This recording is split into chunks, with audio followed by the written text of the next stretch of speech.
अस्सलामु अलैकुम वरहमतुल्लाहि वबरकातुहू।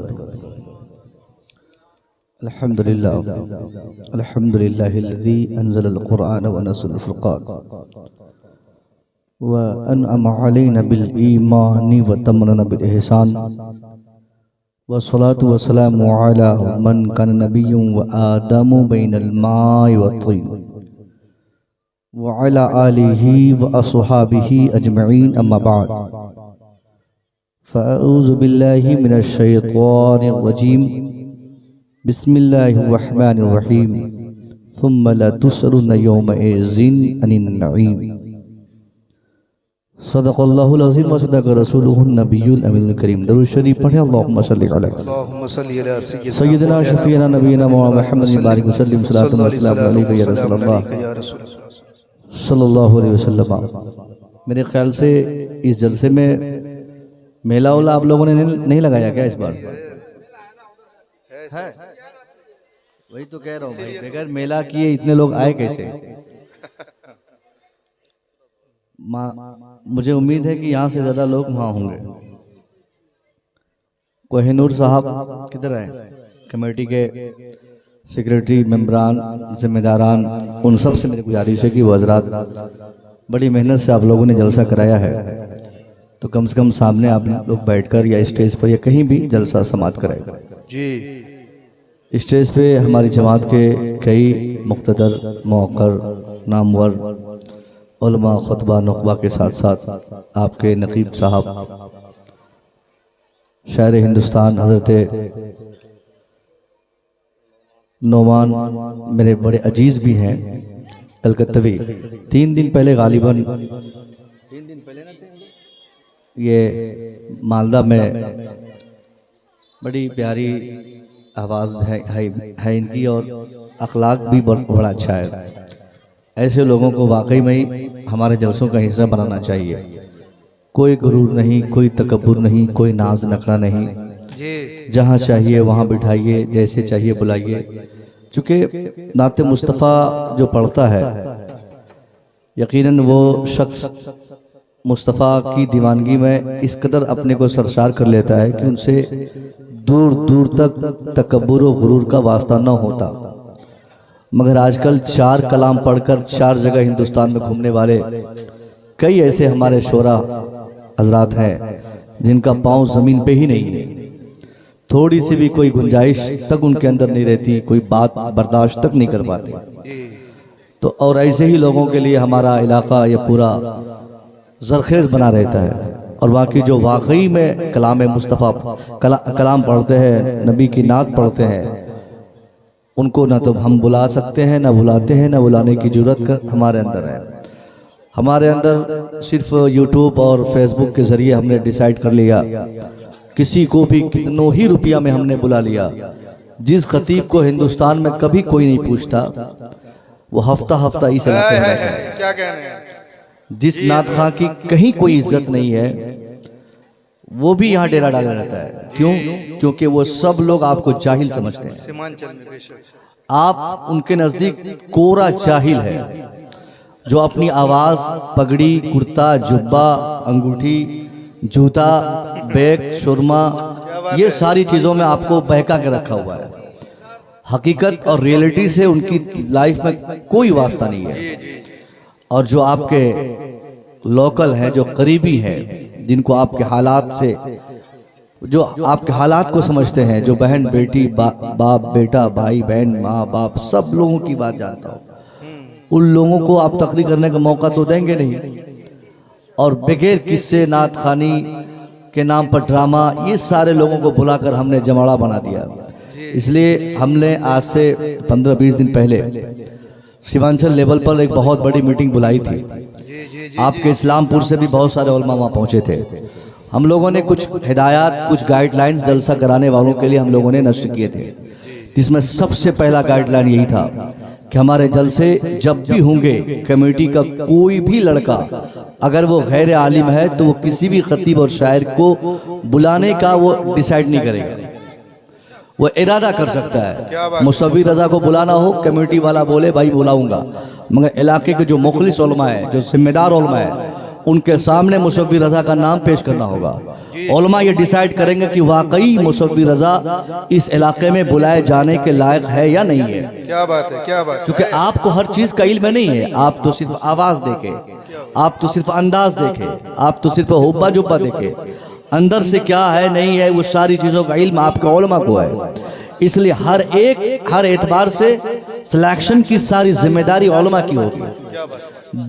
दूसरा सबसे बड़ा जो दूसरी हिदायत थी, दूसरा पॉइंट था, वो यही था कि किसी भी बदमज़हब को, किसी भी फासिक को, किसी भी मुंह फट को हम अपने जलसे का हिस्सा नहीं बनाएंगे।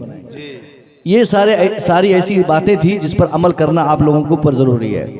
और 12 जलसा ना कराकर साल में एक बार ही जलसा कराए, कायदे का जलसा हो, पहले ज़बरदस्त तकरीर हो जाए, फिर उसके बाद नात खानी के लिए पूरी रात आपके लिए पड़ी हुई है। और अपने यहाँ क्या होता है कि 2 बजे रात तक पब्लिक को थका के परेशान करने के बाद तब पीर साहब को उठा के लाएंगे कि अब चलिए। तो पीर साहब क्या करेंगे आधे घंटे? भाई आपको जो इशा के बाद का गोल्डन टाइम होता है, इशा के बाद ज़हन हशाश बशाश रहता है, माइंड फ्रेश रहता है, उस वक्त आपको एक ज़बरदस्त इस्लाही तकरीर सुननी रहती है। उस वक्त तो आपने चिल्ला चिल्ली में ख़त्म कर दिया, और जब जहनी तौर पर आप टूअर हो गए, कमज़ोर हो गए, थक गए, उसके बाद आपने किसी खतीब को बुलाया है, वो 5 घंटे की तकरीर भी वो कर देंगे, आप पर कोई असर नहीं पड़ेगा। क्योंकि आपने अपने कानों के दरवाज़ों को बंद करके आँख को आपने अर्श मौला भेज दिया है कि बस सिर्फ इंतज़ार करना है कि हमें साहब सुबह कब हो जाती है। अब फिर कल जाके बोलेंगे हजरत 5 लाख रुपया हमारी कमेटी ने खर्चा किया, एक भी बच्ची के अंदर सुधार नहीं आई। हजरत हमने 4 लाख खर्च किया, हमारे बच्चों में तब्दीली नहीं आई।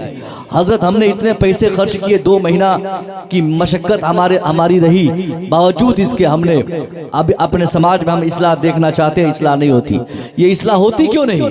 क्योंकि इस्लाह के गर्ज से आपने जलसा किया ही कहाँ था?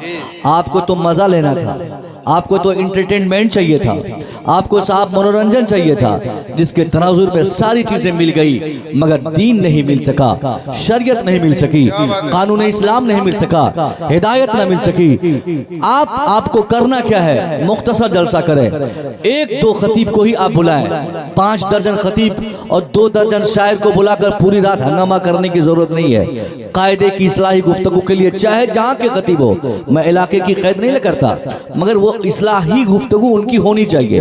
किस्सा कहानी, अतुर्वेदी, चतुर्वेदी, ऋग्वेदी, ये सब की कोई जरूरत ही नहीं इस जमाने में साहब। कोई भेद बात की जरूरत होती, किसको आप समझाना चाह रहे इस्लाम? बहुत सारे अफराद हमारे बोलते हैं हजरत एक चतुर्वेदी चाहिए, जबकि चतुर्वेदियों में भी बहुत सारे ऐसे अफराद हैं जो अच्छे पढ़े लिखे हैं, मगर उनमें से अब जो अच्छे पढ़े लिखे भी हैं वो भी अभी जाहिलों का रूप लेकर रखे हैं। क्योंकि चतुर्वेदी का मतलब ही आज लोगों ने जाहिल बना दिया उसको। अब वो बेचारा वेद की वजह से उनको बुलाया जाता है, क्यों? ताकि इलाके के गैर मुस्लिमों को समझाया जाए। पूरी जिंदगी हमारे सारे चतुर्वेदी भाई मिलकर भी अगर वेद पढ़ें, और अब तक जिसने पढ़ा हो कोई बता दे कि एक भी गैर मुस्लिम को उसने मुतासिर किया हो? कोई बता दे साहब, एक भी नहीं। हम वेद पढ़े पूरी जिंदगी, गैर मुतासिर नहीं होंगे। गैरों को मुतासिर करने के लिए हमारा कुरान का, गैरों को मुतासिर करने के लिए मुस्तफा का फरमान काफी है।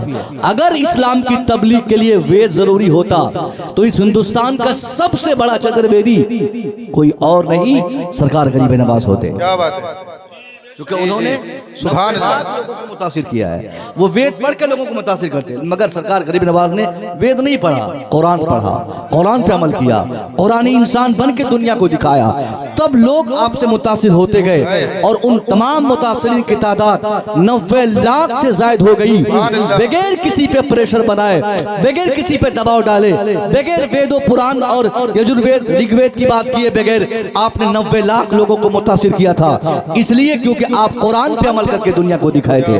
अब आपको भी अगर ये उम्मीद है कि आपसे ये दुनिया मुतासिर हो जाए तो बहुत ज्यादा चीख और चिल्लाने की हाजत नहीं, आप सिर्फ कुरानी इंसान बन जाएं। आप चले कुरान के फरमान के मुताबिक, आप बैठे कुरान के फरमान के मुताबिक, आप इस्लाम की तमाम तर जो मुतालबात है उस पर अमल करें। ये सारी दुनिया जो आज हमारी दुश्मनी मोल ले रही है, मैं यकीनन आपसे ये कह सकता हूँ कि जब हम इस्लामिक मुसलमान बन जाएंगे, कुरानी मुसलमान मुसलमान बन जाएंगे, ये सारी दुश्मनी की दीवार टूटेगी, दुश्मनी छटेगी और सारी दुनिया को मानना पड़ेगा कि पूरी दुनिया की इस्लाह के लिए सिर्फ इस्लाम के पैगंबर के मानने वाले जो मोमिनीन है, जो मुसलमान है, वही बेस्ट है, उसके अलावा कोई दूसरा रास्ता। बेशक बेशक। लो ऑपरेटर साहब, हेलो, इको कम करो और डीले बढ़ाओ यार, इको थोड़ा कम करो, डीले बढ़ा दो, डीले। हम नात खा नहीं है, अब इको को क्यों देते हो मुझे? अब तो एक कानून बन गया ना, इको मशीन वाले किसी भी शायर को आप बुलाए ही नहीं, अगर उससे बुलाते भी तो उनकी मशीन इको वगैरह सब उनकी पोटली में बांध रहे हैं। उनको कहें हजरत 60,000 देता हूं मैं आपको मशीन से तकरीर नात पढ़ने के लिए, रखिए उसको डब्बा में बंद करवाइए, कहीं हजरत ऐसे ही पढ़िए, हम आपको 60 नहीं 61,000 देंगे।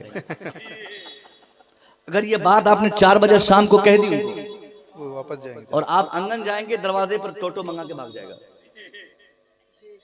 तजुर्बा है, फरार हो जाएगा, क्योंकि इको मशीन से क्या वो आवाज को डबिंग की जाती है। ओरिजिनलिटी नाते मुस्तफा सुनने का शौक पैदा कीजिए साहब, मचल जाएगा। ऐसे भी शोरा हमारे यहाँ हैं जो नात पढ़ दें और कायदे से बगैर माइक के भी पढ़ दें, और आपने दिल के कानों से उसे सुन लिया तो आपकी आंखें नहीं रुकेगी, आप आंसू बहाते नहीं थे, आप परेशान हो जाएंगे। मुस्तफा की मोहब्बत आपके दिल में बिल्कुल जागुजी होगी और इस कदर उभर के सामने आएगी। और पूरी रात अभी को से कलाम सुने, जोश और जज्बा और इमोशन के साथ, आपको कुछ नहीं मिलेगा उनके अलावा। इसलिए इस महफिल की अजमतों को समझे, बड़ी प्यारी महफिल है, बहुत मेहनत होती है। नौजवान 10-20 रुपया हमारे हजरत कितनी मेहनतें हैं हम मुझे बुलाने में। रात 9 बजे मैंने इनको बोल दिया हजरत मैं नहीं आ पाऊंगा, मौसम बहुत खराब है, रास्ते की तकलीफ आप देख रहे हैं, एक हाथ दिखाई नहीं देता है। 4 घंटे लगे पूर्णिया से यहाँ आने में, और हर एक मिनट को आखिरी मिनट समझ के हमने सफर तय किया है, मैं और ड्राइवर साहब, और कोई रास्ता नहीं। हजरत बार बार फोन करते रहे, कहाँ तक पहुंचे, कहाँ तक पहुंचे। अब मुझे कोई गांव का नाम याद रहे तब मैं बताऊं मैं कौन गांव तक पहुंचा हूं। तुम जबान पे आया, मैं भागलपुर पहुंच गया। भागलपुर कहा तो हजरत खुद परेशान हो गया कि ये भागलपुर कैसे चले गए। कोई गांव आए, मैं बता दिया हजरत को भागलपुर हूं। फिर ये बहुत देर के बाद पूरी कमेटी को बताया कि हजरत तो भागलपुर चले गए। तो बोला किधर है आप? मुझे गांव का नाम नहीं पता, भागलपुर जबान पे आया, मैं बोल दिया। दिखाई नहीं देता किधर पूरब है, किधर पश्चिम है, किधर लेफ्ट है, किधर राइट है, किधर घूमना है। वो तो मैप की मेहरबानी, यहाँ तक मैं आ गया। बड़ी कठिनाई हुई, कमेटी वाले भी बहुत परेशान हुए। बहरहाल आप लोग यहाँ आ गए हैं। अब आप मेरी गुफ्तगू 20 से 25 मिनट समाप्त करें। अगर बातें अच्छी लगेंगी मुकम्मल गुफ्तगू सुनाऊंगा, बातें अच्छी नहीं लगेंगी मुझे मालूम है मुझे किधर जाना है। दुरूद शरीफ पढ़े, अल्लाहुम्मा सल्ली अला सय्यदना शफीना नबीना मुहम्मद बारिक वसल्लम सल्लल्लाहु अलैहि वसल्लम। मैंने एक आयत पढ़ी, अल्लाह फरमाता है तुम